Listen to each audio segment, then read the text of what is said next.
All right, so boom, it's officially that time of the year. Every practice rep gets analyzed. Every rumor gets becomes a headline. Every fan thinks they figured it out.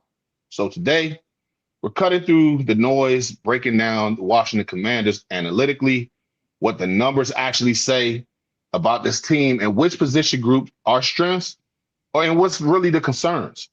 And of course, we got to talk about the elephant in the room that's wearing 11 in San Francisco, Brandon Ayuk. The rumors just won't die, and there's actually something there to where the Commander fans are chasing a dream, or is this not really happening?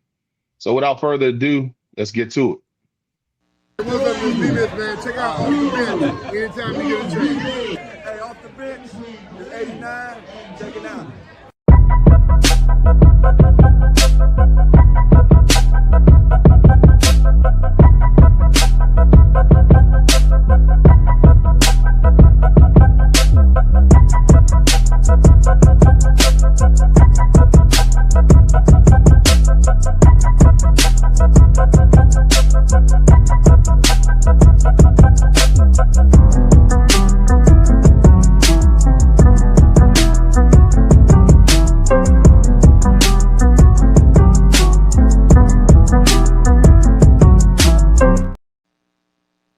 What up? What's good? What's happening? It's your boy Big Herb, and welcome to another episode of Off the Bench. We are on the road to 1,000 subs. Currently, we're at 430, and thank you all for getting us there because we can't do this shit without you. I say every single time, help us grow so we can do more. So before we go any further, make sure to hit that like, comment in the comment section because we definitely gonna need you to go ahead and talk because we got some people who are gonna be firing off today.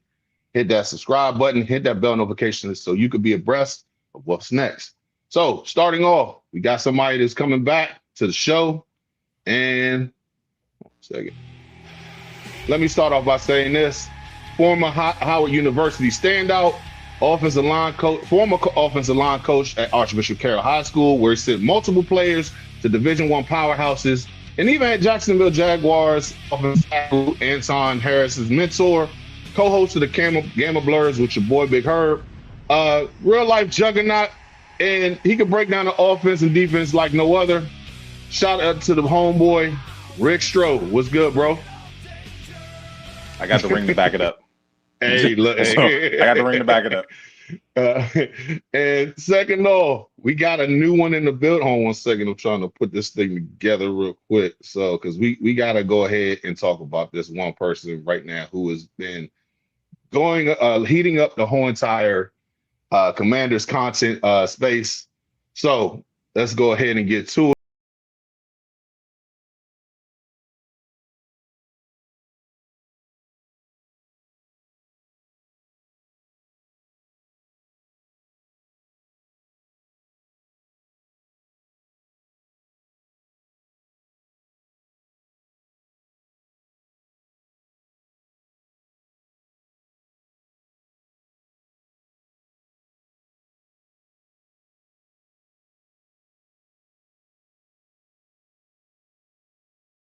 And gentlemen, let's give it up to the homie, Aegis Analysis. What's good, family? How you doing today? Hey, I'm doing good. Thanks for having me. Not the Most Twitter definitely. back. I love it over there, by the way. Oh, we can tell that you do. Oh, yeah, most definitely. I've been seeing you fire off on motherfucker. I'm like, ooh, yeah. Yeah, that was well deserved. So, no, but it's a pleasure having both of you on. I did this for a reason, ladies and gentlemen, because these people actually take the time out to do their homework. They know exactly what to talk about whenever it comes to football. But we actually got people who do film breakdowns. We actually got people who's been in the coaching staff, who's actually done this stuff before. So it's not just hearsay, she say, whatever it is. Let's actually talk, and we're gonna be talking ball. We're gonna actually, I'm gonna tell you right now, it's gonna be well over an hour, maybe an hour and a half, because there's a lot to talk about. So before we go any further, let's look in the comment section real quick. Ebony Wright says, "What's good? How's it going, homie?" Small Talk EMT says, "Hey, scheming, we stay scheming. They can't stop us. We going to one dream, chase the ring." And the homie Mike said, "What's good, family? How's it going, fam?" So it goes without saying, BA Brandon Ayuk has been in the news, well, on social media without the last couple days. So between calling people a female dog and a cat like activities, I gotta ask, what have y'all been thinking about this whole entire thing that's been going on with Brandon Ayuk, with the war of the words going between the 49ers and Brandon Ayuk? So we got to go ahead and let the lady of the show go ahead and speak first. So, Agent, tell us what you think about this whole situation, because I'm dying to know how you feel. I mean, within the context of like he does not he wants to control his destiny. He want to be a commander. He want to come here. Mhm. So within that context, and I think when you arguing back and forth with the 49ers fans on Twitter, they think we are stupid. And it's like, why do you want this head case over here? And I'm like, because the head case is actively tanking his trade value. He is making sure no one reaches out to the 49ers to see what's up with him. So it's like, I see it for what it is. He makes people uncomfortable because he doesn't follow the rules. People like structure. Like some people are just institutionalists and he's bucking the system. And so it just makes a lot of people uncomfortable to see him doing that. I see what he's doing. He's not on my team. He's not disrupting anything over here. So it does not bother me one bit. But I get it. If you are a 49ers fan, you hate it. And I get it. Like that's your team. But you can't come arguing with me. I don't care. So I do not care. And until he's over here being the head case and a headache for us, I'm never gonna care. Like I'm never gonna turn down taking a potential wide receiver that can give you the production and has the route tree that he had, because his route tree has all of the branches. He runs all of the routes. I'm not turning that down at a devalued price on the open market. I'm sorry, I'm not stupid. like if he gonna get released and be out there, and we could get him on a nice little cheap, prove it, incentivized deal, and he come in here and he gonna do what he gonna do, which I have no doubt he is. Like I don't, that doesn't go away. I saw what he did before he got his injury. That type of skill and production just does not go away overnight. Y'all want that for the lowest possible market value, because these wide receivers are getting paid crazy money. Like you saw what Alex Pierce got in the offseason. Now he over there with the surgery. You saw what the Packers gave Buddy. Like I'm like, what we doing? Christian Watson? You give Christian Watson that? Like, yeah. So the wide receivers are getting expensive. And if you can get Brandon Ayuk real cheap and have him for a couple years before he hits that 31, 32. Not to mention he don't have the mileage because he ain't played football in a while. I see that differently. Some people, he ain't played football in 2 years. Good. He don't have the knowledge. So it's like, I love that. So yeah, no, I don't have a problem with it as someone sitting over here. It's like buying the worst house and on the nicest street, right? It's a flip property, right? So you get to acquire it for like a low price and then build up the value and get a nice return on investment. So that's how I see it. I just think, now, do I get tired of waking up and having that being the topic of conversation and then having people relitigate our wide receiver room and how we don't handle guys? Like I get tired of that because I do think we've got some good talent there. And I don't think that every time you talk about Brandon Ayuk, you have to constantly relitigate the room. Like two truths can exist. We can have some nice potential there, and we could also want this guy to come in to enhance what we're doing. And so people are so binary; they don't know how to have the conversation. So I think that's the only thing I get tired of, to be honest. I see Brandon Ayuk as the triple sec to the margarita. Like a margarita is already pretty good by itself, but then when you add triple sec to it, it takes it over the top. Yeah.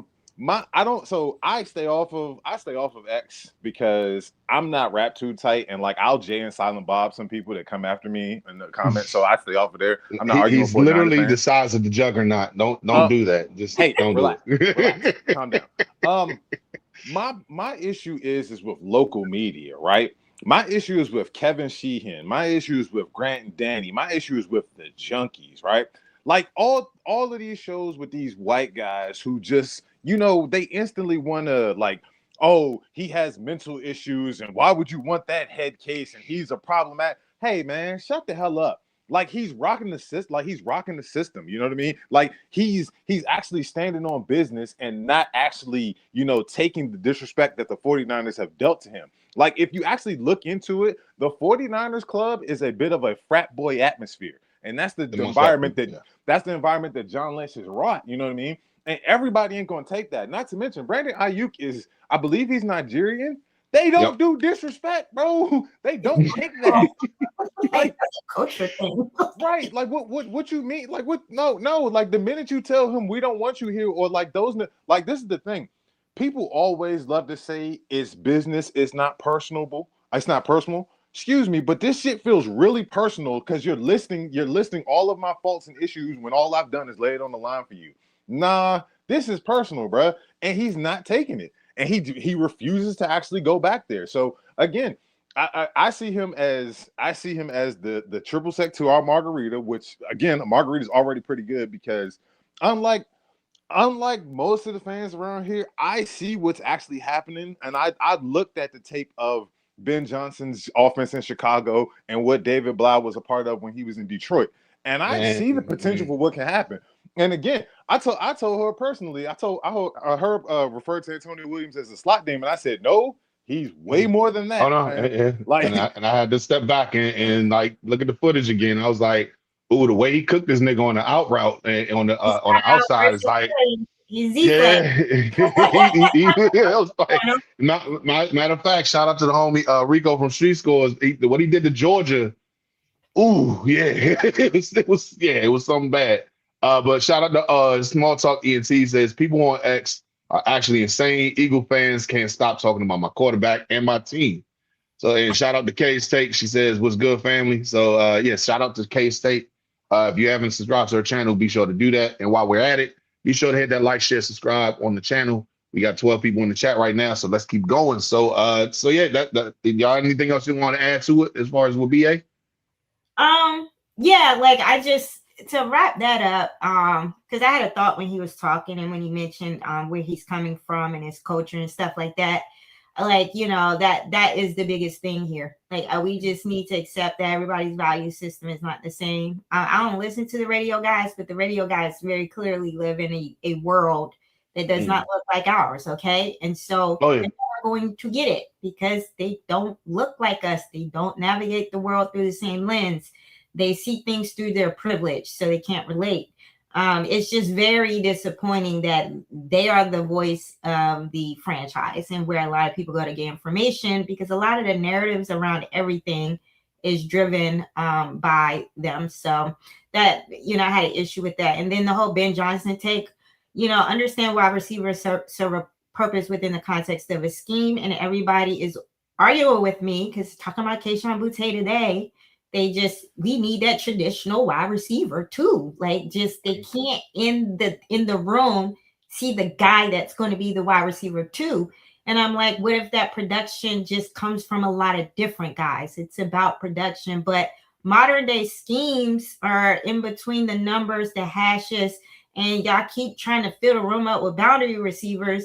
And that was part of the issue last year. Jay didn't have a lot going on in between the numbers. So I think they're doing a good job of filling the room up with people with a lot of different skill sets and with versatility in the guys. So you do have Treylon that can be inside out. You've got Antonio Williams that can be inside out. You've got your go ball merchant and Deion Van Jefferson. You've got your X guy, and don't sleep on Treylon. He can be a Z. He was a first round draft pick. So just give the room a chance. People just need established talent, right? And y'all always looking at somebody else's team wanting what they have. Well, those guys had to get there, right? They didn't come straight in and those teams that have guys that are blowing up the production. That's the schemer. That's the coordinator. Give David Blau a chance to blow a lot of these guys' production up in this scheme. And let's come back and revisit that after this year is all I say.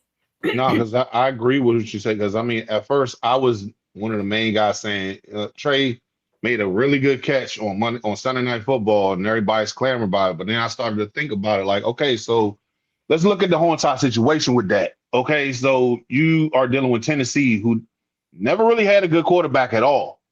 And then on top of that, the scheme fits the day. Let's give it to Henry. Let's give it to Derrick Henry. Derrick Henry. Throw a slot. Do a slant route. Okay, there you go. Let's give it to Derrick Henry. Let's give it to Derrick Henry. You have no actual weapons around. The scheme's not good enough. It's Tennessee, and not to take anything away from home. What's the name? The quarterback from last year. Like, what is he actually? He's a rookie. He's still learning the game. So I mean, I get exactly what you was about to say, Rick. No, I'm just saying. I mean, if you look at it, Tennessee's offense last year was all right. Cam, make a play. Make a play. Cam, what you got? What's 3rd and 15? Cam, what can you do? And he was like, no. In football, he's got to be the one of the most disrespected, number one picks ever. Because I watched him in games just carry, So. No, like don't sleep on them. They need better coaching and stuff. And we acting like AJ Brown didn't push his way up out of there. Like he was come on now. So I can't judge Treylon based on those daggone Tennessee Titans, man. You everything you need to know about Tennessee, just listen to Chig talk. Yeah. Man, shout out to Chig Okonkwo, because I mean it's just like he's like, finally. He was kind of like Spike from the Little Giants. He's like, thank you, football guys. We finally got an actual offense here. Like he just got finished doing a 5-year bid out there. Like, my man look, he traumatized. Like all of Mariota, when he talk about tennis, all the Tennessee guys that's on the team, they be like, my mental health is so much better. I'm just happy to be here. Like they look here. My man looked like he just came out the shadow realm. He was just like, finally, I can see the light. Yeah. We actually have some people who know what the schemes are as football. We could actually, I could be an actual weapon that's not just, hey, let me dump it off the Chig. The first time they told him to run a dig in OTAs, he was like, I ain't ran one of these since high school. What?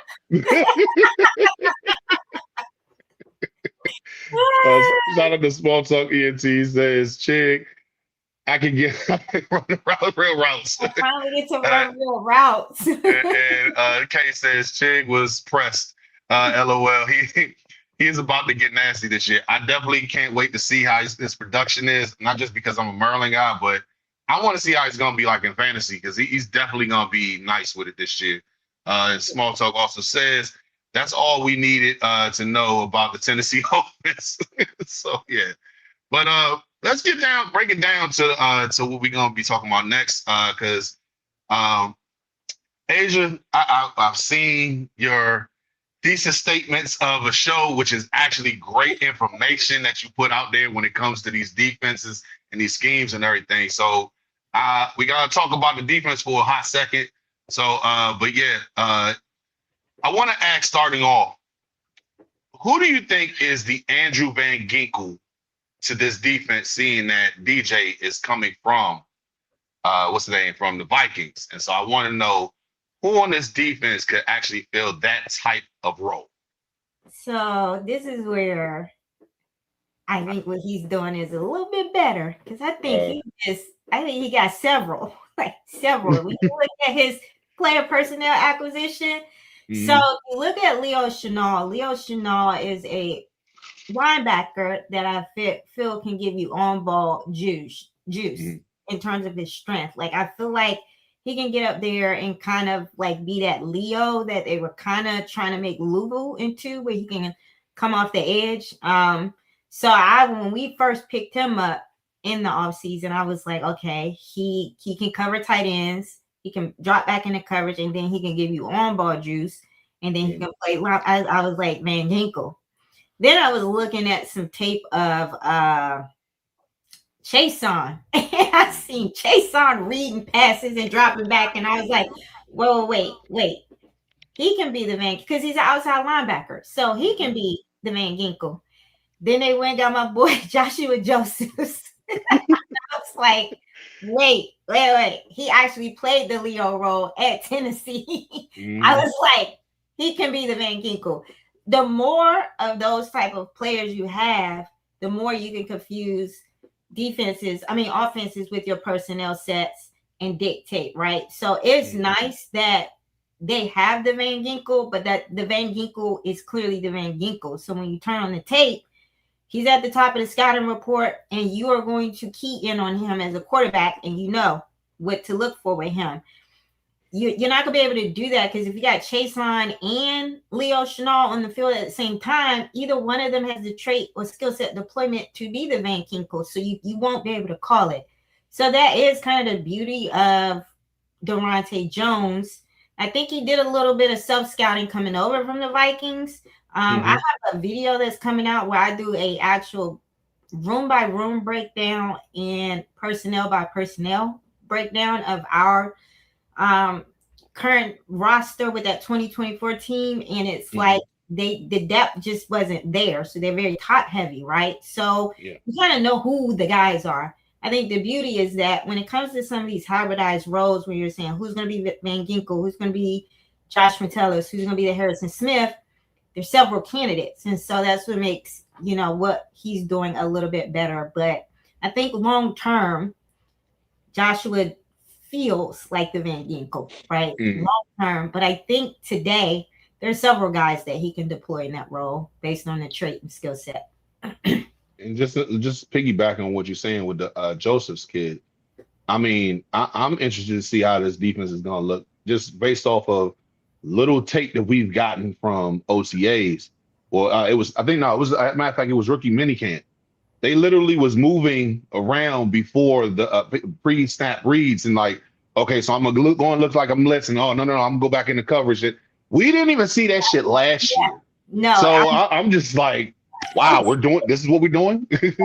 No, what was I was on Rio's channel, and when I saw his movement skills, I was like, oh no, we need to put him in the linebacker room. I was like, he needs to get in the linebacker room. I know he's a project at edge because he's a little undersized, so he reminds me of Owe a little bit. Like he got that speed, right? Like his get off is crazy. He's got the length, but he kind of needs some more weight to kind of marry that speed to power element for that bull rush to consistently, not get washed out on this level.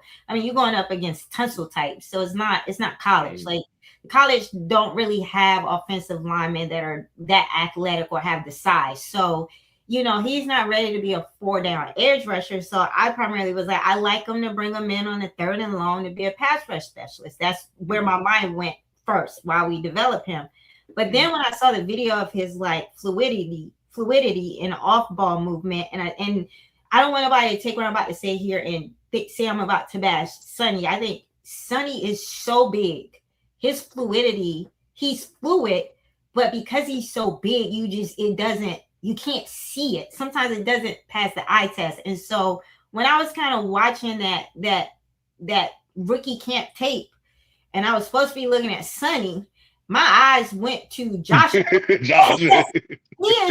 so fluid, and it's like he's more fluid than Sonny. And Sonny not getting burnt. He's not getting cooked. He's 6'6" and 240. I didn't know Sonny was that big. Like the combine don't really, then when you watching it, like it's to see him in like shorts and stuff. It's like, dude, like you are freaking. What's happening?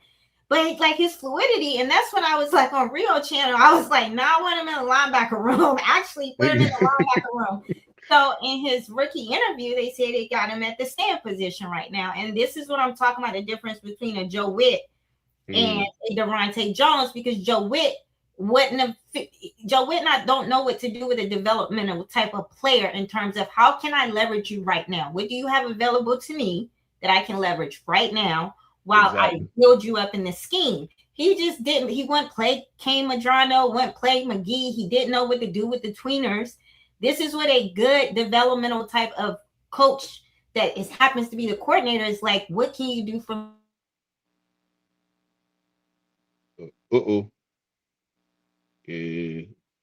Let's see what's going on. Rick, I guess I'll fill until she comes back. Prime example of what she's talking about with Joe Witt last year is like Bobby Wagner shouldn't have been on the field for 3rd downs last year. Like Jordan McGee should have been on 3rd downs, like being able to cover and with his speed, and like he always graded out on Pro Football Focus in like the high 80s. So to answer your question about who's the Van Ginkel of this defense, who's Van Ginkel going to be, like Asia said, there's several candidates, but my candidate is Sonny Leo, Clavon, Joshua, Luvu, McGee, Madrano. All of them. Yeah, it's several candidates, man. Like this linebacker room has gone from being like, you know what I mean, slow and plodding. You want me? Nah, I'm here. Yeah, Can you hear me? I think you want mute. What the hell? One second. Or is it me? Can you hear me? 1 second. You having technical difficulties? Can you hear me, Rick? Yeah, I can hear you. Okay. Can you hear me? No, keep going. If you can hear us if you can hear him, okay, we got. All right, cool. Keep. All right. Yeah. No, but like I said, we went from being like a slow and plodding linebacker core to like one of the fastest in the league now. You know what I mean? And it's just gonna be a bunch of people just making plays. Like I know as somebody who has like had to scheme offenses and had to scheme running attacks, like looking at the way that this thing is gonna be built, it gives me nightmares about how to build a blocking scheme around this linebacker room and who to go after and all of that. So yeah, there are several different candidates. You good? There are several different candidates to fill that role. So I mean it's so many different people with like, and it's just so much athleticism and the ability to go out there and hunt on that linebacker room. So we got several candidates who are just gonna fill that role. Uh-oh.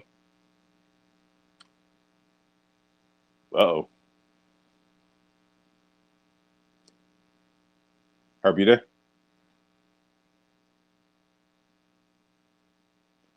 Okay. Bear with us for a second. We're having some technical difficulties, everybody. Herb is just popping out and coming back in. StreamYard be doing some weird stuff sometimes. So I guess it's just me. And now I'm just impromptu, just kind of speaking. No, like if you're still with us in the comments or whatever. Yeah, there we go. We go. My bad, y'all. It's technical difficulties on these end, but we back on here and everything. My fault. But keep weird stuff. Nice. Yeah. No, but like I was saying, it's several candidates. You know what I mean? This linebacker core is just so goddamn athletic and so fast and so big. Like, you know what I mean?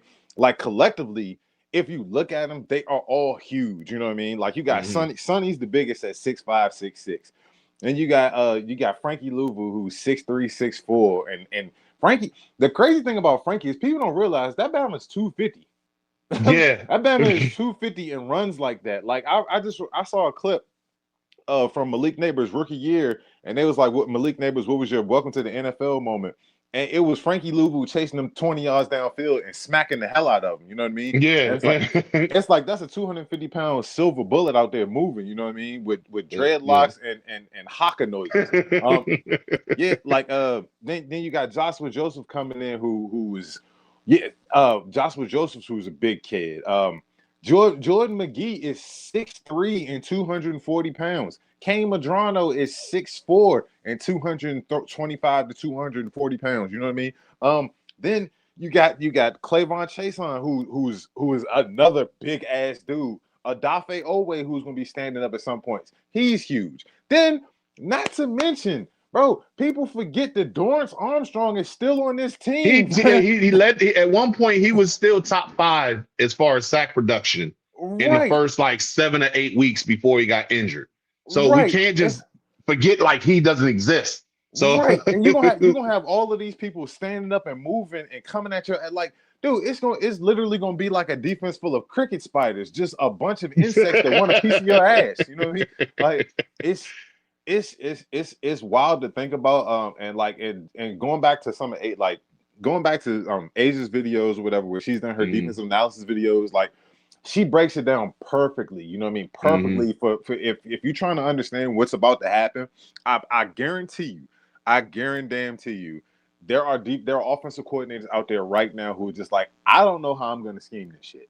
And I agree with you. And shout out to K-State. She said he looks super lean this year, or is it just me? Not talking about Lou. Yeah, no. He does.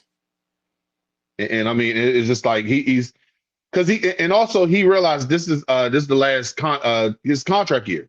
So I mean, with you going into a new scheme that you're buying into, because I don't know what the hell they thought about why you had a second team All Pro linebacker who came out of. I mean, not saying he came out of nowhere, but he wasn't this good coming out of Carolina the first year coming in, and Right. then he just blossomed in here. He was like, "Oh shit, we got and I don't know if everybody remembers the linebacking core who we had before Bobby and Lou who got in here, because that shit was just as bad as last year, Bunch or of special not teams guys. worse.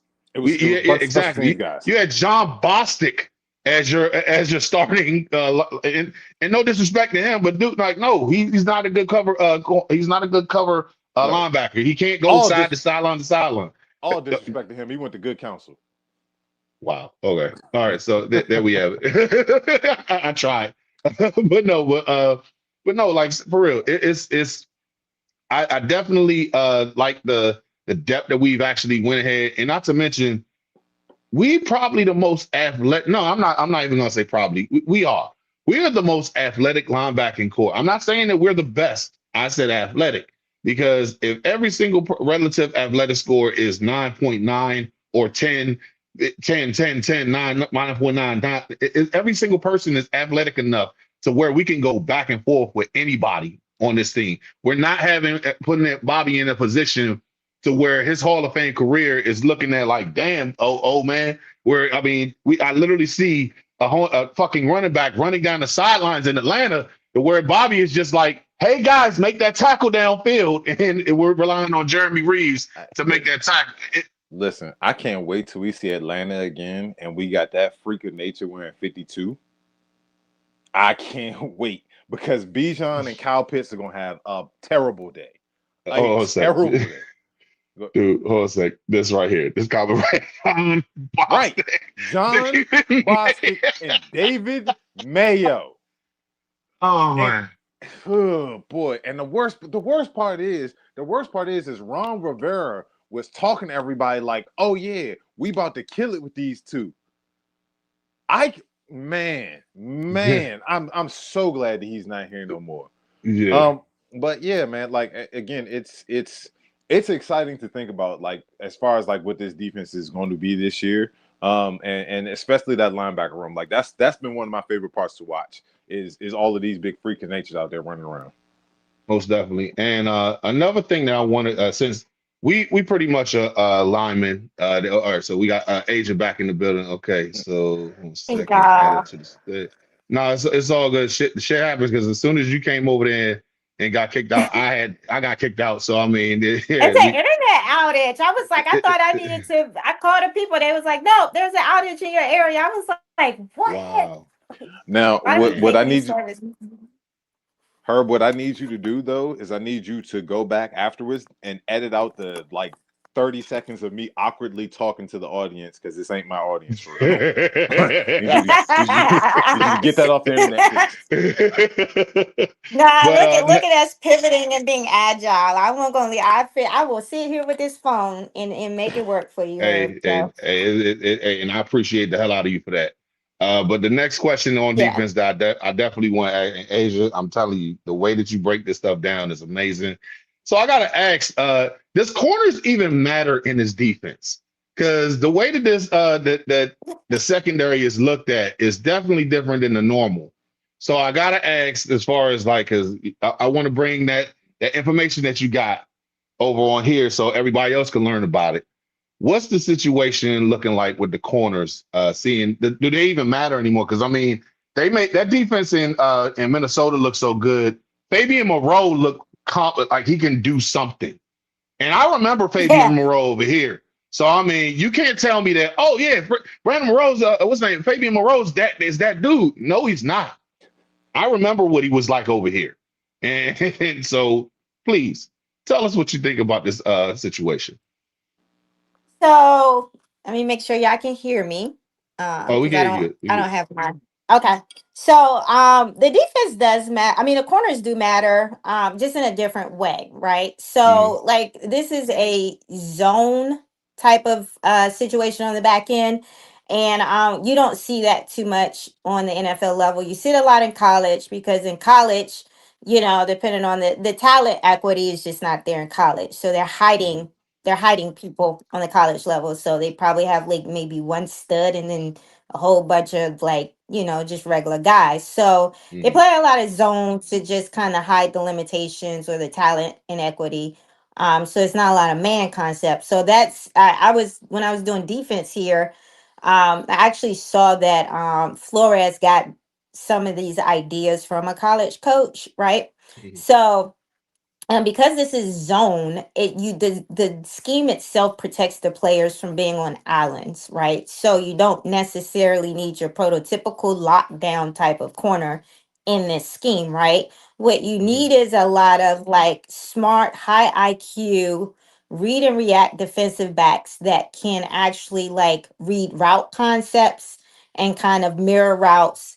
And because they all, to an extent, they're assigned to a set of route concepts. So they know that in the part of the zone that they're covering, these are the route concepts that I'm responsible for, and that's all they have to keep up with. So it's a little bit less reliant on your physical tools to kind of man Mm-hmm. up, and more so you got to be smart. So that's why they have defensive backs like Mikey and Amik and even Akilo. And then even when you look at the depth chart of the Vikings, they don't run deep in their rooms. They don't. They keep, when I was doing the when I was doing research on it, they keep about three or four players. So Mm-hmm. what he's doing in these rooms, it matches what the Vikings do. They have it one or two studs, and then everybody else is like, who are these dudes? And you don't even know the guys that's out there getting a snap share. You don't recognize their names either. So this scheme is not even about having a bunch of like, the scheme kind of creates the studs. So like Byron Murphy and like, like it's, so that's why they're really high on Mikey, because they know the way that the front gets busy and the way that that pass rush and stuff, it just forces it. It kind of like baits the quarterback. So they're baiting Mm-hmm. the quarterback into making the throw that they want the quarterback to make. So it's like, hey man, we're going to play leverage and funnel these receivers into the part of the field where there's a robber or there's someone waiting to jump that route, right? Hot Mm-hmm. routes. Like that's what they teach quarterbacks to do when you're going up against a pressure heavy scheme or blitzes. Where's my hot routes? So that's all Mikey and Amik are going to be responsible for, is you're responsible for like jumping those hot routes. They know that the hot route is Mm-hmm. coming. You just need to read it and react and jump it.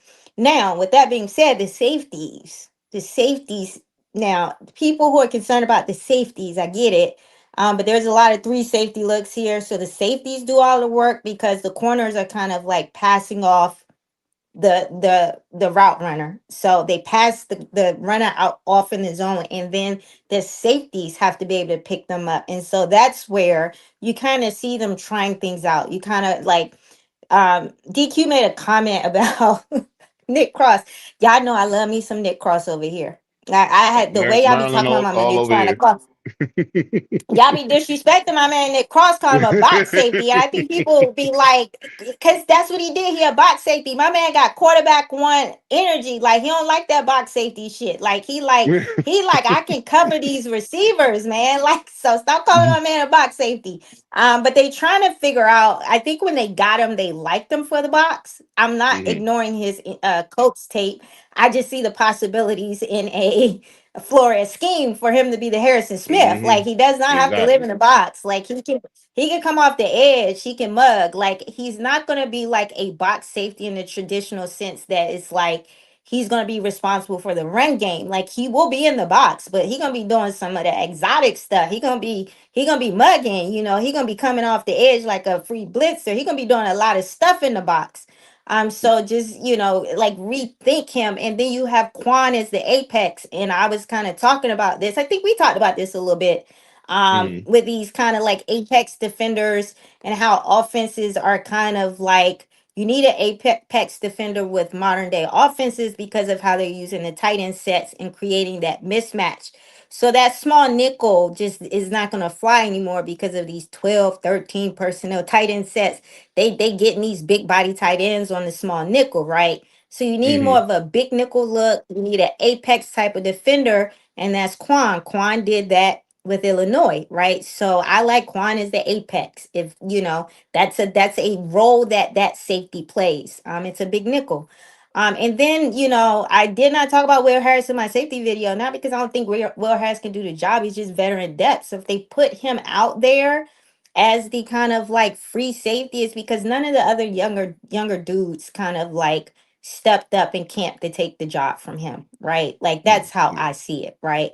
But yeah, no, that's just they run about three safeties deep with the Vikings, and they don't have a lot of corners over there. So it's tracking to what the Vikings do. People are just uncomfortable because they're not familiar with the scheme. So they matter. They don't have to be lockdown corners in zone. That's just not how they work. Okay. So I want to say this to my Commanders faithful out there. I want you to put your hands up to the screen, right? I want you to put your hands up to the screen. I want to release you from the bonds of the traditional NFL and all of the schemes and what you think everything's supposed to be. I'm here as my powers as a preacher's kid. I want you to put your hand in my hand. I'm releasing you from all of that, right? Now, this defense is very much a trap. It is a trap. It is going to make quarterbacks think what they're seeing. That like they're going to see one thing, and then as soon as they throw the ball, it's going to be a lot of ball gets thrown. Then you hear a quarterback screaming, "Fuck!" It's going to be a lot of that this year because it's not going to be there. You know what I mean? The versatility, the hybrid nature of all of these players, like it's gonna be a lot of turnovers generated because they're not gonna be seeing what they think they're seeing. You know what I mean? Like again, if people, I heard people talking about Amik Roberts' size or whatever. Think about Rodgers in Minnesota last year. You know what I mean? He had a hell of a year, and he's only 5'9". You know what I mean? Like he's the same size. So like I think like we don't need to be worried about the corners, but then also like I believe Asia said this at one point, like people want more Trey Amos's. Trey is like a bonus for this for this defense. Oh yeah. You know what I mean? Trey is an absolute bonus. Like his ability to be a lockdown, that's just a bonus for this defense. But they're already going to generate a lot of turnovers. And I am very, very, very much satisfied with the 3 cornerback depth that we have right now, especially knowing like what we have in that safety room and then what we have in that linebacking core. Like, again, I said this a little bit when both of y'all, like when the internet fell out a little bit, I said it. This defense, as somebody who's had the scheme offenses before, like looking at this defense, this shit gives me nightmares because I'm just like, I don't know what we're gonna do. Like I really don't know what we're gonna do. It's like there's so many big athletic bodies on this team. There's not going to be that much space. Like the space that they're going to have to work with is very, very minimal. Asia's actually the one that brought Nick Cross to my attention. Like Nick Cross, I feel like Nick Cross is going to play 10 out of 11 positions on the defense. Like I feel like the only place Nick Cross isn't going to line up at is defensive tackle. But also maybe Durante gets a little bit cute and puts him down there. You know what I mean? Like he might wash somebody.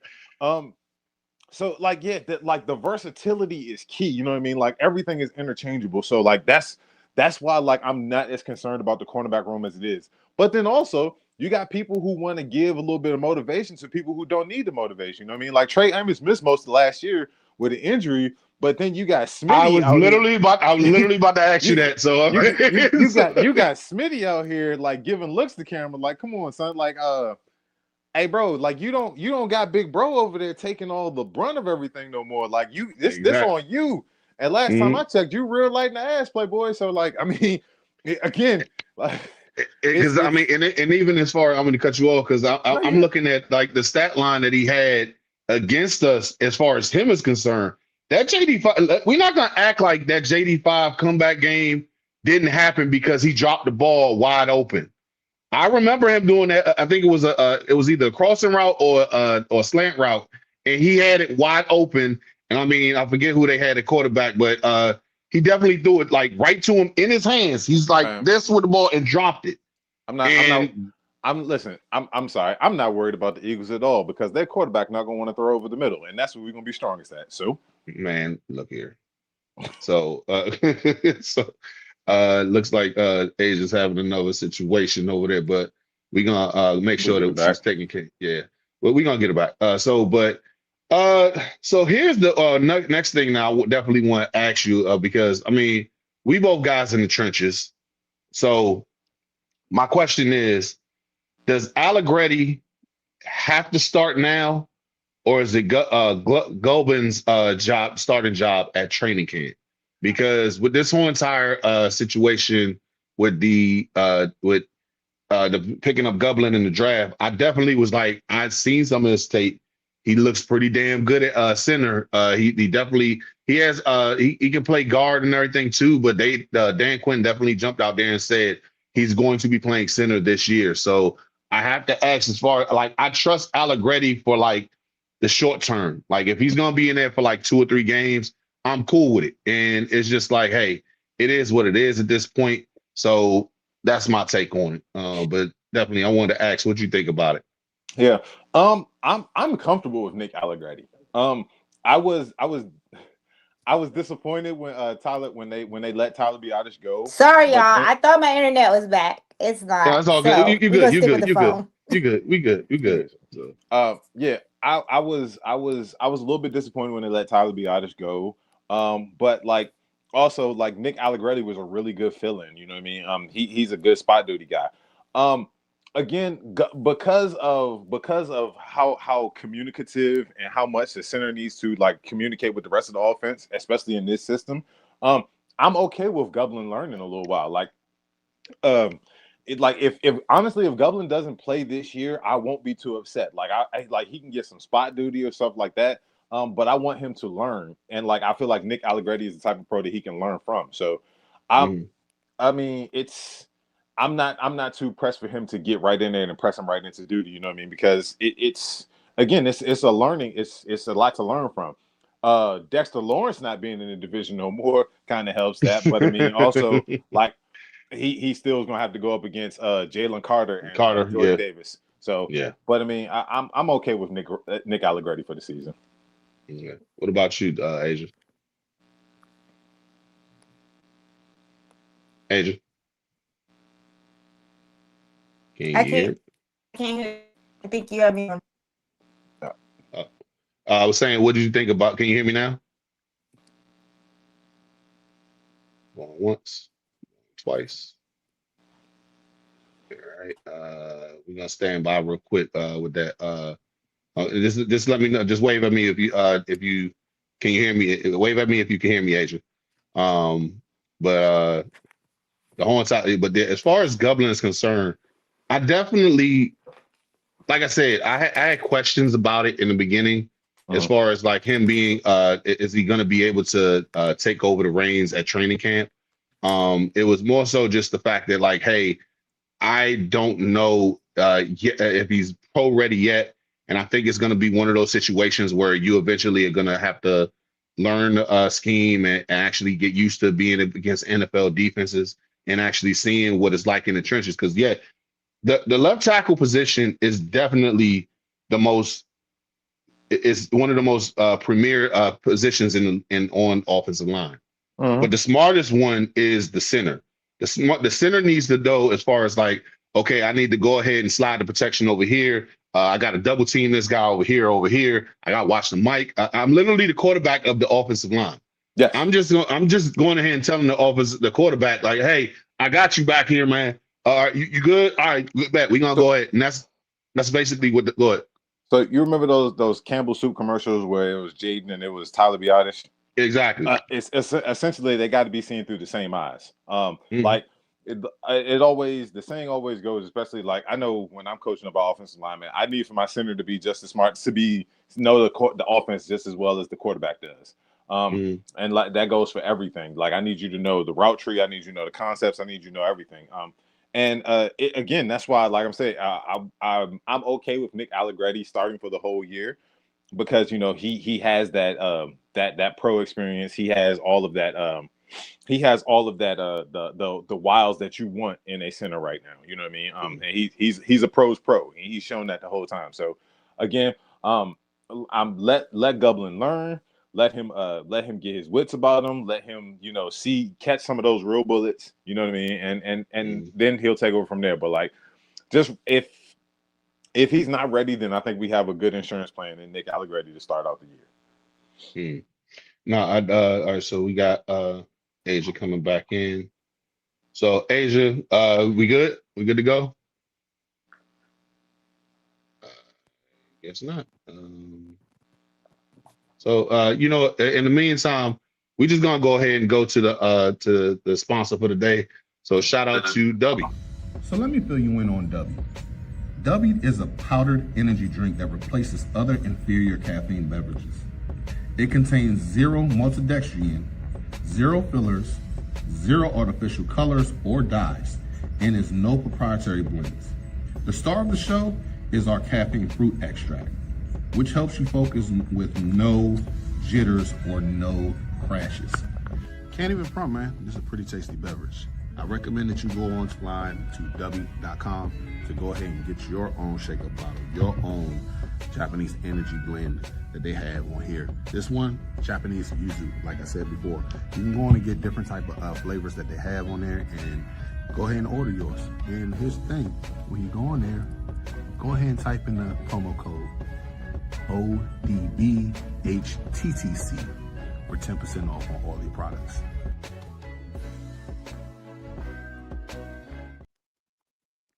Shout out to W. Make sure to secure the dub with W. Go on to W.com for 10% off on all your products by putting in the promo code ODBHTTC for 10%.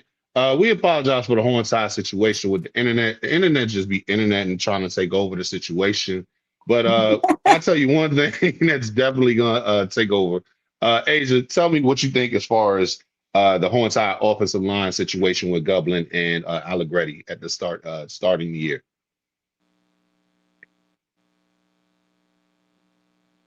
Okay, so it's happening again. So it's just it is what it is at this point. But no, just looking at the comment section real quick. K-Steak says they might give him a chance, but I see Gublin in the middle of the season. Also, Crash, the musician, says center is definitely the second most important position.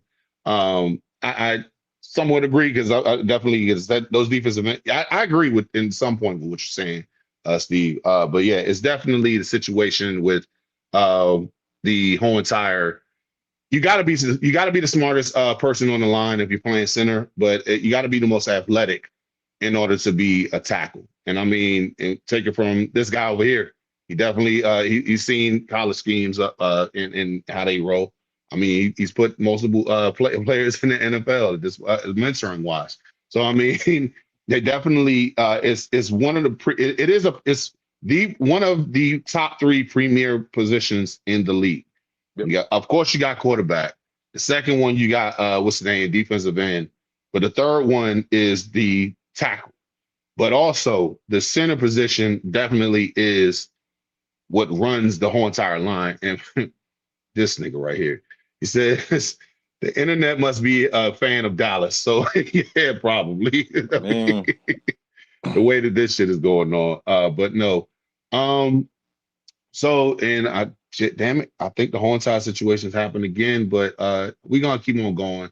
And Rick, so the next question I'm gonna ask you, as this whole entire internet shit is really starting to get on my nerves, is the Commanders' offense is it better built for explosive plays or sustained drives?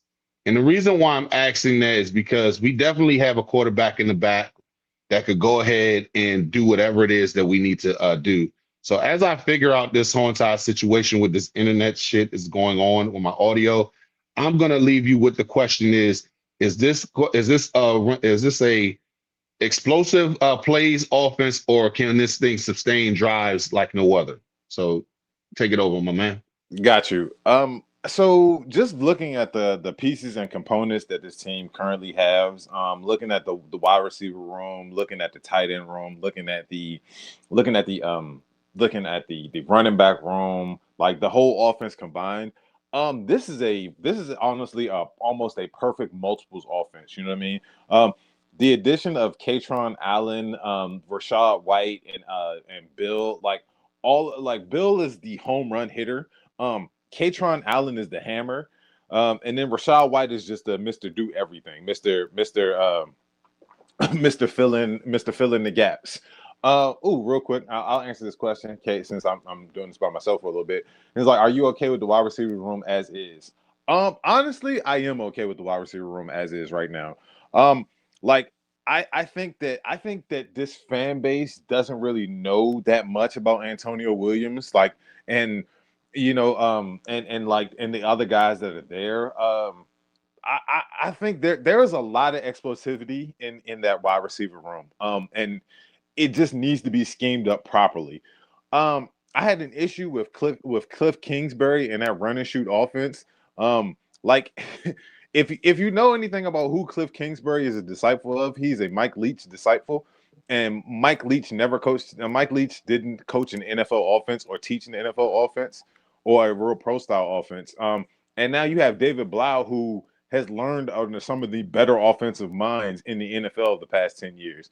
I really am excited for what the possibilities are as far as like scheming people. Like, look at the exuberance of Terry when he's talking to the media about him being able to move and line up in different places and not just be at the X all the time.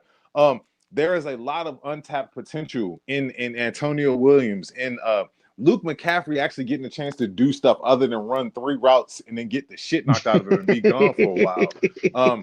Like Ben Sinnott actually having some responsibility and not just being thought of as, hey, go in there and be John Bates' backup. You know what I mean? There is a good scheming offensive coordinator when he has tools like we have. Like I think a lot of us as Commanders fans just aren't sure because we haven't seen them do it. But I promise you, there's so much potential in this offensive room that is scary. And like when they get to cooking and when like Blau and his detail-oriented ass gets out there and starts scheming people up, it's going to blow everybody's mind. And shout out to Rick for holding it down for this internet and audio. Hey man, situation. listen, you can't have arms this big and not hold it down, baby. You can't have arms this big and not hold it down. No, I got you. Looking at the comment section real quick, Case Take says, are you okay with the wide receiver room as is? Asia, I'll let you go ahead and answer that question. You okay with the wide receiver room?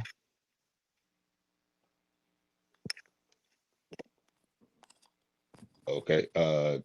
I see her moving, but okay. So I'll answer the question until she actually can hear me. I'm actually okay with the wide receiver room right this second, but I'm not going to sit there and turn away. What's the name? All right.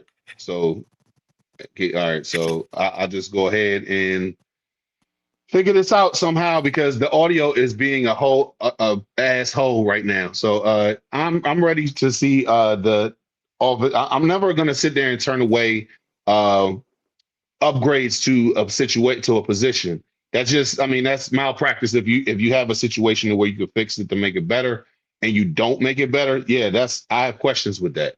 But also I'm looking at it from the standpoint of this, like, I think that this receiving room is actually pretty damn good when you look at it. You starting off with the situation with Terry. I mean, Terry's is our best receiver in this room. You look at the Hornside situation as far as with Luke McCaffrey. Luke McCaffrey was having a pretty damn good solid year before the injury. And like Rick said, before the Hornside shoulder injury that he had on kickoff return, he was actually doing pretty damn good. 3 straight weeks at 3 touchdowns. And I mean, that's productive right there. You look at the Hornside situation with Traylon Burks. I need to see more in order for me to go ahead and say, oh yeah, he's the definitive number 2 until we get Ayuk in here. And even as far as like the Vance kid what's the receiver that we just got number 19. Jesus, what's his name? Vance. He's actually Van Jefferson. Van Jefferson, that's his name. He's number 12. He's number 12. I'm sorry. He definitely is. He's got speed. And there's one thing that you can't teach speed. And if he actually can go ahead and take the top off, if Diami is also doing the same thing, why not make it work? So I mean, that's something that I'm definitely trying to figure out as far as that situation is concerned. So But go ahead. no. I was just gonna say, since I saw her comment up there, Asia can't hear you, but she can hear me. So I was gonna relate a question to Go her. ahead. Go ahead. Go ahead. Go ahead. So Asia, the question is, how do you feel about the wide receiver room currently? Are you comfortable with it, or do you want to see more added to it? Can you hear me? First, I want to make sure everyone can hear me. Okay, so the wide receiver room for me, and I agree with everything you said, Fred. Yeah, I just first of all shout out to the chat and shout out to her, man. Like, cause I be nervous about these lives, and you are so agile, and just the way that you just rolling with it. So shout out to everybody. But I agree with you.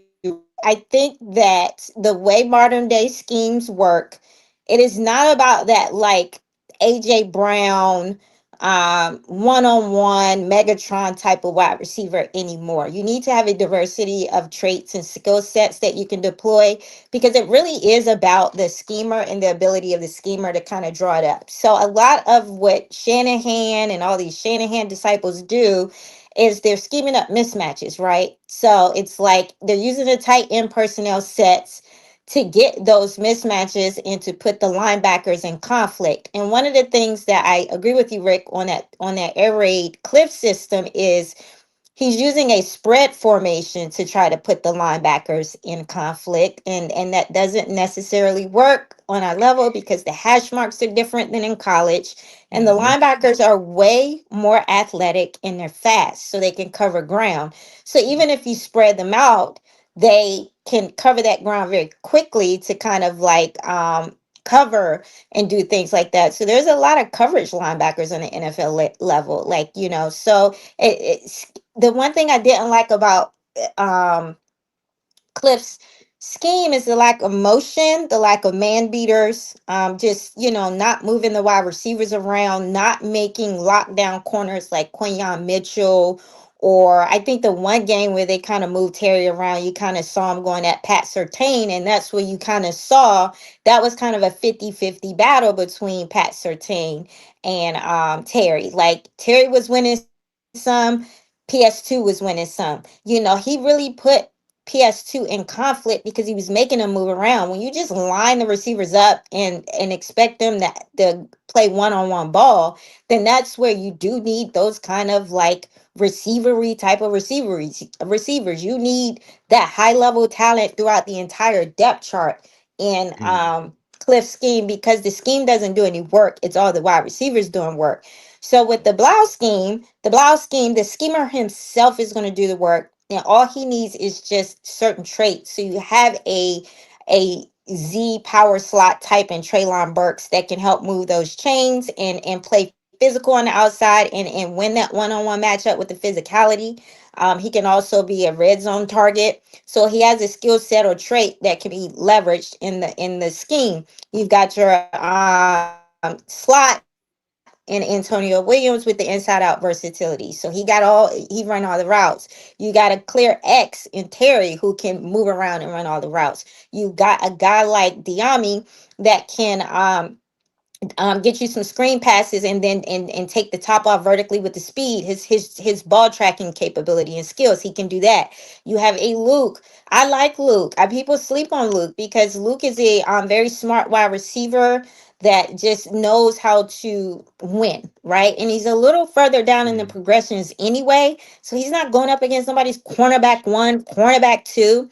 Luke's getting that matchup on somebody's safety and linebacker, and I'm gonna give Luke the matchup win every single time if he schemed up properly and not being asked to go up against someone's cornerback one. So you have to consider the receivers within the context of the scheme. And you guys are forgetting Chig, because people argue with me all the time when I say Man. we have Chig. And I'm like, Chig is going to tie up someone's slot or someone's like pass, coverage safety. He's going to tie up that defender and put someone's defender in conflict where it's going to open up things for the other wide receivers. So everybody's looking at our wide receiver room through the lens of a Cliff Kingsbury scheme. And if that's how you're looking at it, I don't like the room either, because you need hoopers. But this is not this scheme, right? The schemer is going to do all the work. So for right now, I like the room. Now, with that being said, if IU comes free and we don't have to get nothing up, and he's just out there, you go get him, because why not? Like you said, it just is, it's the cherry on top. It's a little bit of icing on the cake. It's so but for right now, I like the room and the diversity and skill sets for the scheme and what the scheme needs.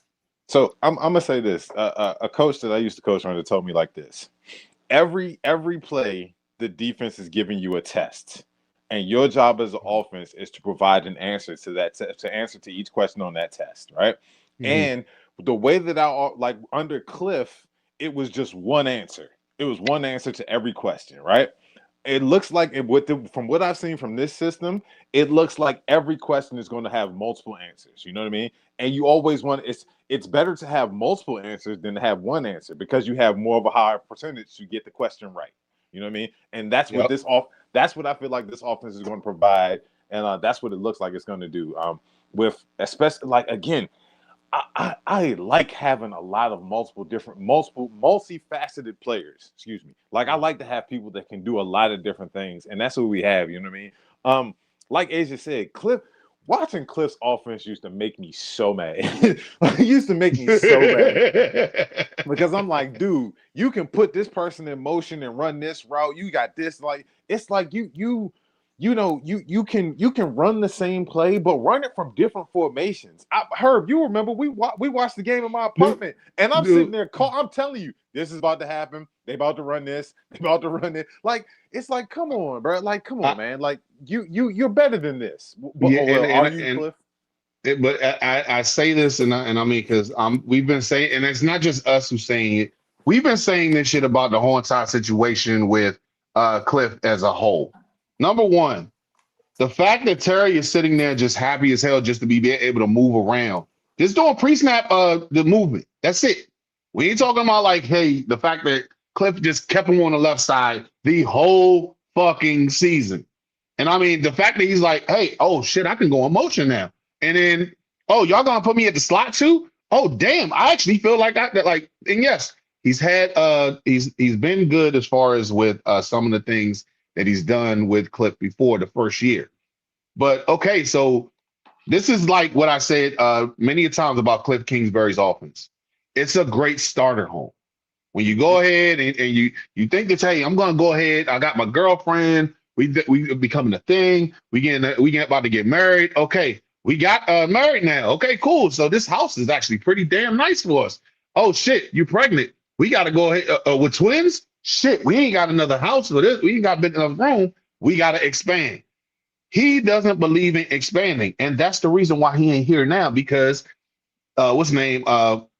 What's his name? The GM that basically just came. Adam Peters just say like, "Hey, So look, it's time to expand. What's you up? Like, you you want to hear you want some go ahead, insider types. go So ahead. a lot of the issue between AP and Cliff was the players that AP was drafting that weren't getting used. One of those Been is saying number it. 82. It's just like, hey, I got you this piece. Why are you not using them? Oh, yeah. I got, I don't really got like I hate not to miss things, but he kind of gave him a little wrestling thing of we got nothing for him. Sit in my catering. You know what I mean? You're not like again, Jalen Lane isn't the prototypical wide receiver, right? But you Mhm. see everybody else, they take their return people and they gimmick them up. You know what I mean? They put them in position to Mhm. capitalize on stuff. You know what I mean? And Cliff don't scheme nothing, bro.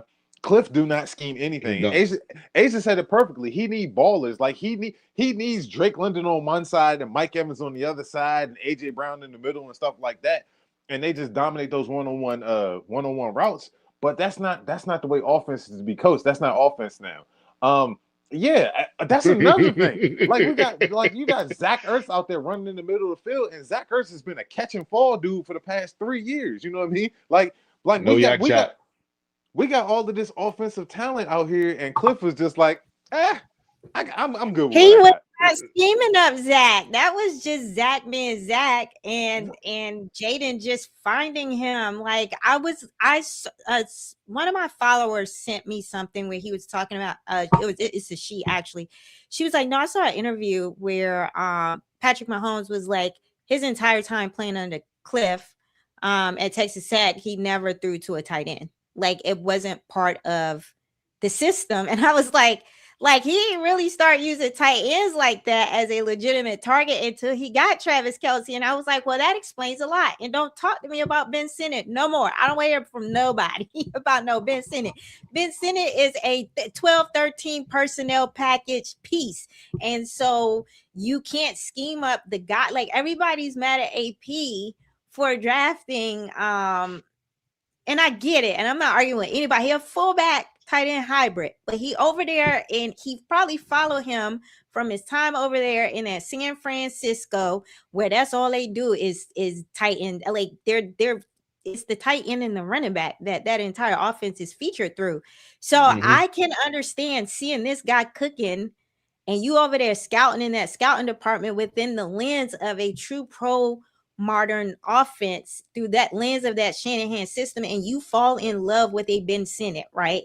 And then you come over here and you just have to have him. And I think AP reached on him because he knew San Francisco was going to take him. See, I had to pluck him before saying, because they were looking at him. I know they were looking at him to be kind of like the heir apparent to Kyle Juszczyk.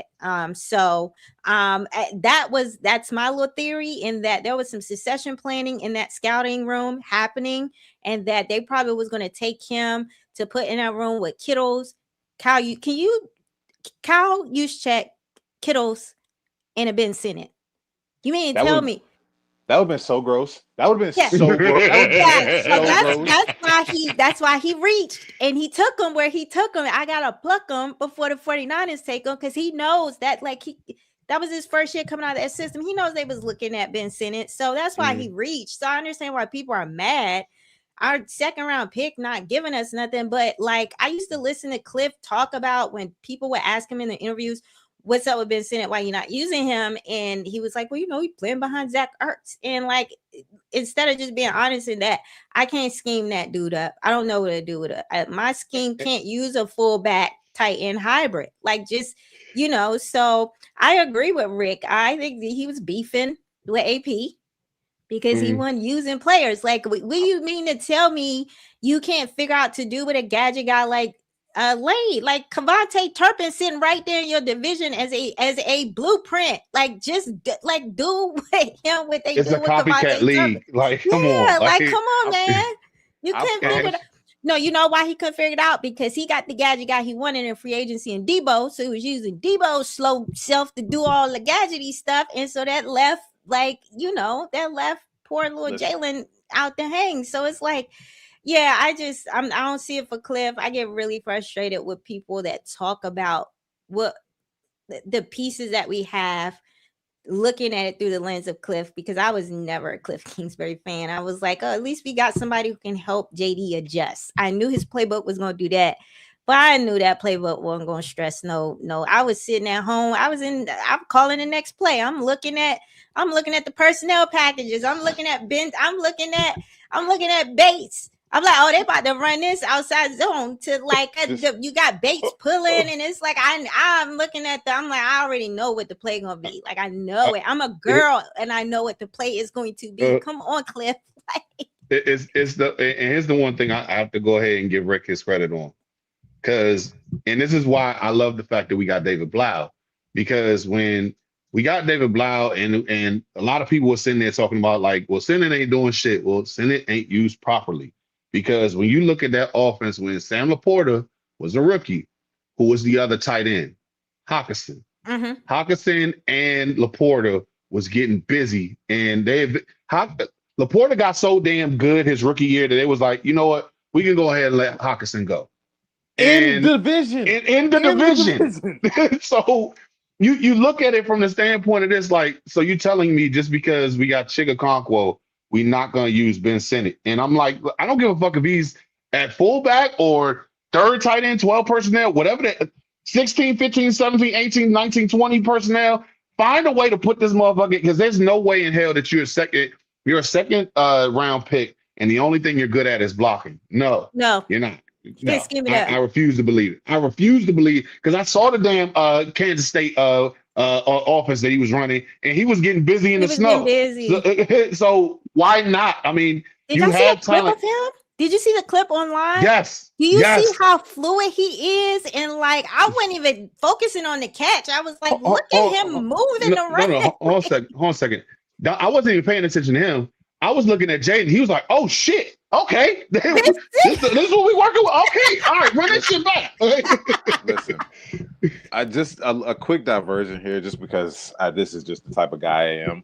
I know them coaches meetings towards the end of the year. Like DQ is a professional, Adam Peters is a professional, but I promise y'all, like when they was talking to Cliff and when they was talking to Joe Witt, I know there was a couple of motherfucker, I'll fight you. I'll fight you right now. Like we can step outside and settle this shit. You know what I mean? Like no, I saw it after the Minnesota game. Like he was hot, bro. 0 points, 0 points. And it was the first game where we had all the starters back. Everybody was back. We knew we was going in there and was going to give JJ McCarthy the business. We was like, this the get right game. And oh my goodness, if Durante Jones and Flores did not have that, Cliff Cliff was like, Cliff was like looking at that shit like, man, fuck this, man. We just gonna run our shit. I know we ain't winning today. So yeah, like, he just gave up. Like I was like, you ain't put up no fight against that. I was like, that's why when we got Durante, I was like, oh, we got him. Yep. I didn't care about who we got. I was like, go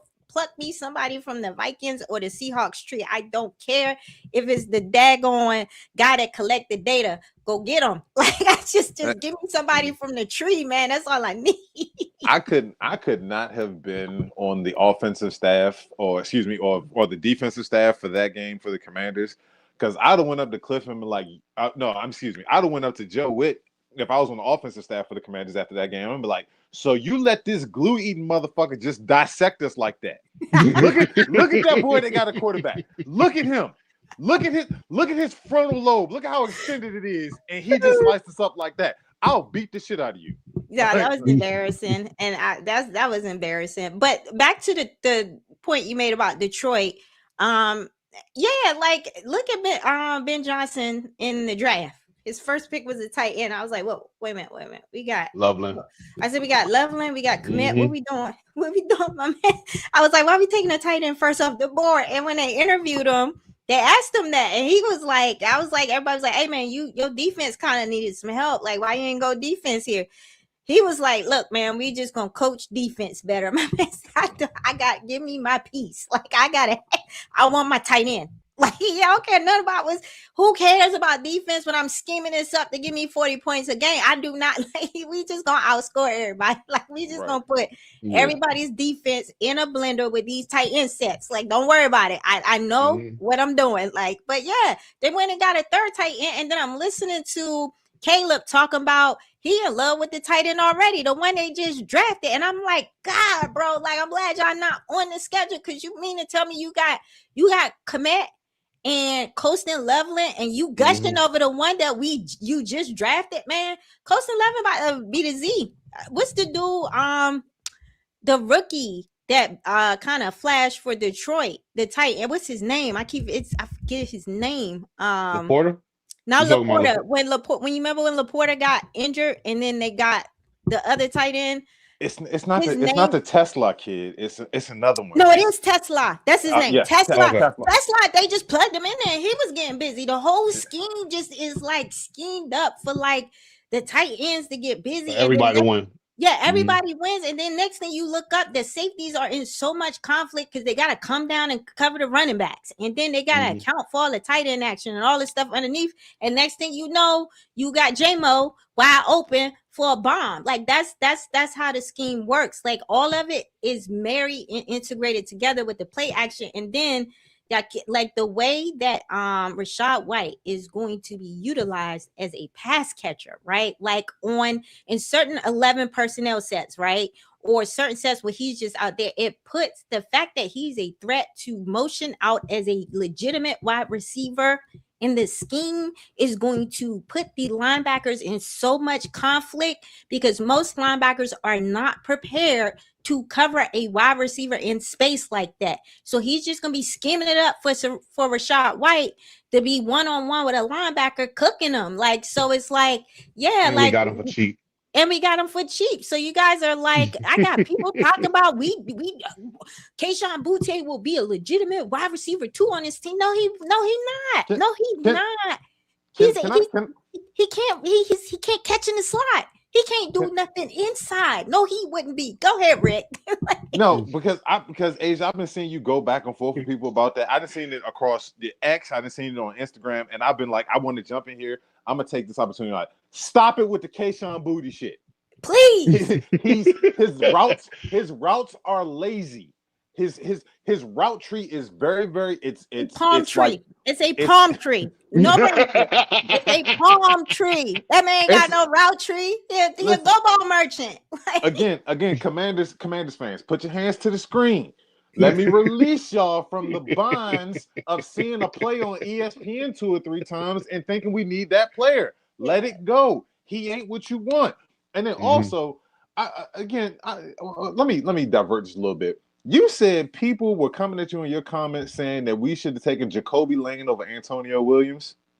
Yeah, no, because they like big body receivers. I'm telling you, people don't watch football. Like, I like my receivers to be receivery. Like, I need me some release separation. I need instant separation. You got to be out there actually running routes. Like, my favorite receivers are Jamar Chase, Malik Neighbors, JSN. So ain't no way I'm watching that. And you trying to convince me some big body receiver on the outside with the route tree of a tight end is what I should be falling in love with. Like, people like are so like people don't watch football. Like they watch enamored. People got enamored with Megatron and think that every single 6'3", 6'4", 6'5" receiver is going to be that same. Megatron is an anomaly. Yeah, he's not real. Like he comes around once every blue moon. He's not the. We don't have those all like those. What is it? Rick, you know the guy, Carmichael from the Eagles way back in the day. Harold Carmichael. Harold Carmichael. He was not a separator. He was just, hey, go in the end zone and just throw that motherfucker.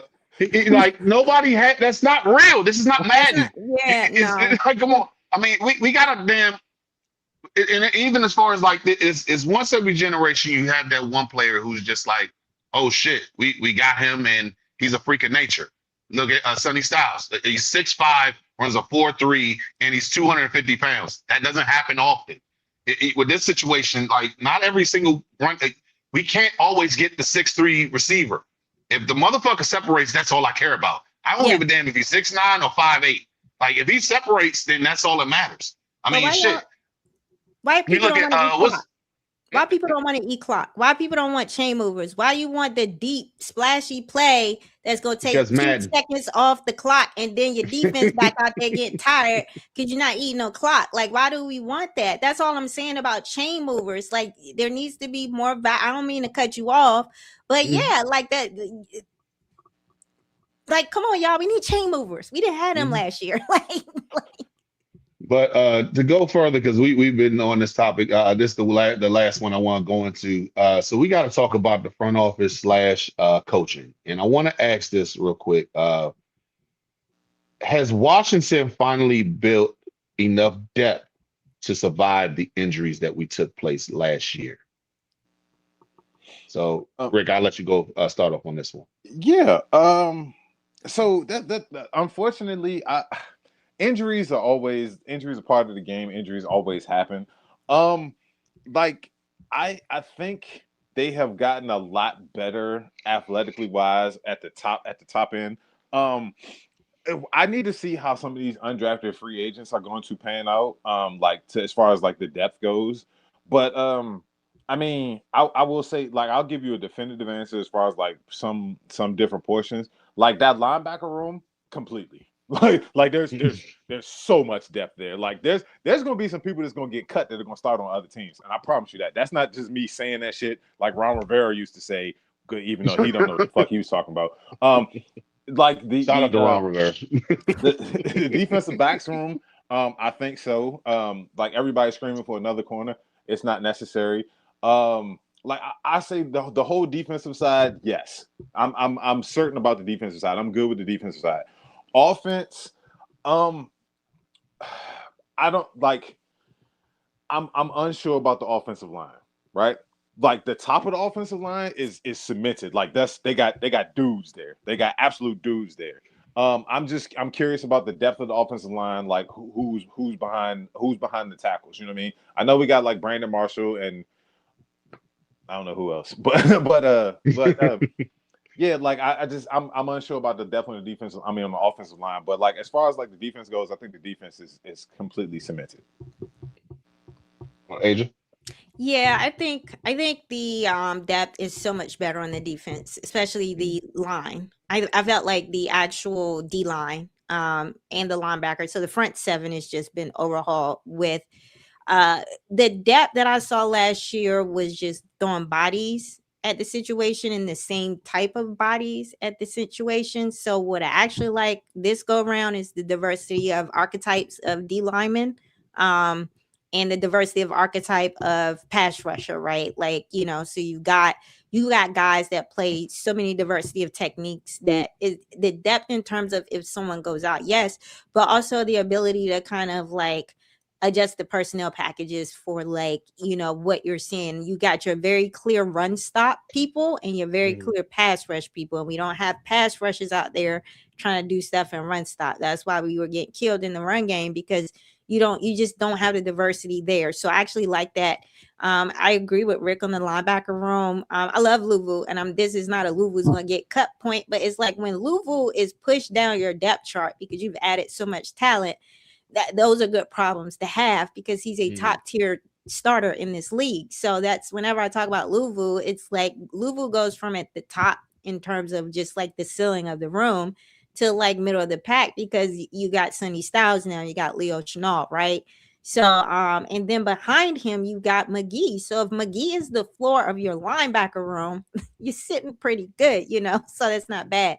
I do think there's depth on the back end. The depth is a lot of young, unproven talent. And so they just need to get settled in, right? They've got a lot of unproven talent with potential, and I like their traits. So I like that UDFA free safety, Malik Spencer. I've kind of watched his tape. I've kind of seen what he can be and what he can do with his versatility, but he's still a UDFA, right? So it's like he's Mhm. got to beat out, veterans like Will Harris, right? He's got to work his way up. So those are nice pieces to kind of round out that room, but that's going to take time. We're a couple years away from the safety and corner rooms being solidified because it's a lot of young undrafted talent. I do agree. I get nervous about the tackles because the talent level is so top tier between Josh Connerly and Jeremy Tunsil that the anything happens, that fall off, right? But I Yeah. like that you have a Coleman. Coleman is an interesting kind of like case, right? Mhm. Because he can go in there and just give you good quality snaps. I saw him going in there when Tunsil had that little, one game where he's injured. They had to take him out and he held his own. So it's like I do like Coleman there, but I would like to see Coleman just solidify and take that guard That left position. guard. Just Yeah. take the left guard job, right? And I think this is Mhm. a scheme for it because it leverages more of the athleticism of like players like him. It's more like zone blocking scheme, and it's not Mhm. necessarily that gap type of like blocking scheme. So I think, Mhm. maybe Chris Paul was better for the other type of scheme versus this scheme. So we'll see. I think there's a lot of interior line depth because they got a lot of swing Yeah. linemen They that can definitely just do. do everything. So I think they've shored that up. I do kind of like, I think Allegretti is just going to start out here. I do think long term they're going to transition that to Gobin. So they really like Gobin, but they're not in a desperate place where the person in front of Gobin can't get it done. So they Right. don't have to rush his kind of like development. But I do like what I see in Gobin for like the long term center starter. But they've got plenty of wide receiver room depth. I do think that, I can't assess the wide receiver until after this year in the new scheme to see how the scheme blows up certain people's productivity. And then I can make the case for we have a legitimate wide receiver 2. But I really think Antonio Williams is the wide receiver 2 here. Like I think he's going to emerge. So with Terry as the 1, Antonio Williams as his 3, then you got Treylon Burks as the 2, and the Treylon Burks is the 3. I like the depth in the room. And then the running back depth is just crazy because you got an outside zone runner. You've got a power downhill in between the tackles runner. You have your pass catcher type of like running back. So the team is built out really well. Like the depth is like, yeah, the depth is pretty good, but I do think the tackles make me nervous because that talent drop off is ridiculous. It definitely is. And go, Rick. No, I was gonna say I wanted to correct myself. I said Brandon Marshall and I meant Brandon Coleman. But, Coleman. Oh yeah. Also, I'm also not comfortable with Chris Paul at left guard. Like, I think it's because his name is Chris Paul, but then also it's kind of he doesn't like Chris Paul, by the way. He's kind of built like a snowman, also. And I like for my offensive lineman to look a certain way. And Chris, anyway, I'm sorry. We're body positivity, guys. Body positivity. But but the last question I have for the day, because we have been going in on these questions, and shout out to everybody who's been sticking in. Hit that like, share, and subscribe to the channel as well. Hit that bell notification so you can be abreast of what's next. But the last question I have for you guys. So with the talk that we had between David Blau and Devontae Jones, I want to ask you guys, which coordinator hire will have the biggest impact between Blau and Jones? Ma'am, go ahead. The defense was so bad, y'all. So bad. Like, it's hard for me not to say Durante. Like, I mean, like, let me just start with my offense take. Like, the offense is not bad. You need a scheme that would stress defenses, right? So that's all. There just needs to be a change in schematic approach. And so you don't necessarily, you didn't need to break it down and reconstruct it, right? So Blau is just being asked to install. Like, we need your mind. We just need your mind. We need you to be able to scheme it up. Like, and the rest of it will be fine because we have the pieces here. They actually had to deconstruct the defense. I felt like 2024 and 2025, the foundation was off, right? And they did not. I think if we didn't go as far as we went in 2025, they would have been able to just start to not patchwork things and really kind of like fix it. But because we went so far, they was like, okay, we're close. Let's just patchwork things. But I put it to you like this. You can't, even if you have the pretty finishes in the house, you have the nice granite. So you got the lockdown corner, you got all that, but your foundation of your house is bad. It doesn't matter, right? And so that front seven has never been built correctly from day one. They have been throwing bodies, patchworking it, piecemealing it. It's always been a poor foundation. So I feel like he has completely fixed this foundation and set us up real good to have a better defense. So I think he will have the most impact because he had more work to do. He basically had to deconstruct it, reconstruct it, and build it back up. And I think he's done a nice job. Not only has he done that, he's set them up for the future. So he's got a nice mix of vets that's ready to go together and make a run, while also just stacking behind the vets some top tier talent. So I think if you look at it like that, I think that Devontae Jones is going to have the most impact. But that offense going to look nice. It's going to be a high power offense to the point where everybody going to be like David Blau. But I think, what Devontae Jones was given, I think his impact will be felt the most. Rick? I'm going to jump out on a limb here, and I'm going to say in 2 years, neither one of them is going to be on the staff. I think, again, like it. I hate to feel like I'm copying Asia, but like I think David Blau is going to get all of the credit, but Devontae is going to be the most valuable coach. And who's going to make the biggest difference. Like you said, like we just needed somebody who was willing to scheme up the offense, you know what I mean, and get those matchups and actually run a real offense, a pro style offense. And I think David Blau is the guy to do that. Watching him in OTAs, watching the way that he moves, watching the way the players talk about him, seeing the drills, the types of drills that he has them running. I think that he's going to make tremendous strides, you know what I mean, as far as like developing a real pro style offense. But with that being said, this defense was one of the most atrocious things I've ever seen. Like the Cowboys were last in I believe in yards given up or something like that. But I feel like rushing yards. I mean, but we gave up so many big plays all the time. It's like we gave up multiple 20+ yard plays every game.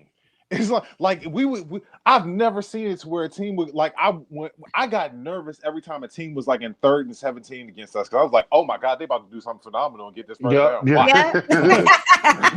like we about to be on ESPN with Chris Berman, his old crazy ass saying something weird about it. You know what I mean? So like I really think like. Listen, looking at the mixture of talent, looking at the way these guys are moving, you know what I mean? Like looking at some of the attitudes, like when I hear DQ talking about Mikey and Amik together and talking about how much of dogs they are, like stuff like that gets me going, you know what I mean? Like it's looking at these dudes and looking at and like listening to Durante, you know what I mean? Like I feel like Joe Witt was a lot of bluster. Like Joe Witt, every time you see a person, oh, we gonna run and we gonna hit, and we like it's like, man, calm your ass down. You're just saying words. You're not actually talking about anything. You know what I mean? But the way that we move is not for everybody. Yeah, all right, nigga. But you look at the press conference with Durante. Durante's answering the questions. He's like, all right, it's like you want to know some stuff. This is what's happening. This is what I'm installing. This is what I'm expecting. There are expectations there, and when there are expectations, players have to live up to those things, and they know they need to execute or they will be replaced. And like that's a lot of what I'm seeing. And again, I think this defense is going to blow people's doors off, and it's going to start week 1. Like that is the perfect test for this defense is week 1. No disrespect. I like Jalen Hurts. I like Jalen Hurts coming out of Oklahoma. But also, there are deficiencies to his game. And this defense plays to those deficiencies. I'm telling you right now, listen, we can make a bet amongst the three of us. There's going to be at least one play in that game, week 1, where Jalen's going to throw the ball, and then you're going to hear, oh, fuck. You know what I mean? Like, yes, it's going to happen. It's going to be the first play. It's going to be the first play. I mean, we already in OTAs. I'm like, y'all don't believe that every time an Eagles reporter reports something, Jalen threw an interception today. It's like, bro, they got that man. But they got worst offense to his skill set. they got that man in the gulag at this point, and it's just like. The fact that you got rid of his best target, which was AJ Brown, but AJ Brown is just one of those guys where, hey, I could just loft it over there and that motherfucker's just gonna go. You got receivers who are based on timing with these routes. He's not a timing type quarterback. He's a backyard guy. And here's the thing: you won your Super Bowl. Cool. You won it by any means necessary. But if you're going ahead and say like, hey, we're going to install this new offense, this is the 5th or 6th straight year he's got a brand new offense at this point. You can't be, and on top of that, as soon as he gets the play, he's like, man, fuck this, man. I'm going back over to this one right here, and then everything's off. Yeah, he changes at the line, like he does it a lot. and it's just like that's just not going to work long term. And I mean, and last time I checked. Saquon Barkley's getting old, so at this point, is you're not gonna have that 2,000 yard back in the back end behind you for so long, and that's just man. I'm really looking forward to seeing how this defense goes. I'm happy about this offense. If everybody stays healthy, then I think everything's gonna turn out great. Just like this show, other than the internet and the audio. Everything has gone great with this thing. I thoroughly can't wait to see how you guys are gonna do when we have this Commander Clash Classic go down. So let's get into that real quick. Well, the off season has arrived, and only one creator will earn the right to be called the undisputed voice of Commanders Nation. Every take challenged, every argument tested, every round decided by the fans. The battle for Commander content supremacy begins now. This is the Commanders Clash Classic. So, ladies and gentlemen, these are two of the contestants that's going to be at the Commanders Clash Classic. I'm trying to make sure that we get everybody scheduled together. It's going to be a single elimination type tournament. Think of it like March Madness, where we're coming together. We're talking about us. We're talking about facts. We're talking just shit talking, and we're also going to talk about debating style questions. So if you want to know exactly how it's going to go down, it's going to go down exactly like this. Three type of questions. Each person is going to have a certain amount of time to talk about it. You guys in the comment section tell us who wins, and then they can move on to the next round. And I'm so happy about this whole entire thing, because not only is it great content that we're going to get, let's keep it a buck. And I'll even open up the curtains so you can see behind the scenes. From OTAs, minicamp being officially over to training camp, there ain't shit to talk about. And although I love the fact that we can sit there and talk about Ayuk because it gives us content, I'm tired of talking about it. And there's more to the Commanders than talking about Brandon Ayuk and who's your Mount Rushmore for wide receivers for the Commanders. So it's more than that. And I love the fact that we could actually have every single content creator come out there. So look forward to some of your favorite Commanders Commanders content creators to come out and show love to this. And it's a brand new thing. There will be kinks in the middle of it, as far as because this is the very first time this come together. So just roll the punches. Everything's gonna be fun. We're gonna make this very palatable for everybody. So I'm gonna let you guys go ahead and go and talk your shit while you're at it. So. Let's let Asia have the first talk on this. I was about to say, please, chivalry ain't dead. Yeah. You got it. So you want me to talk about the classic and my thoughts on it?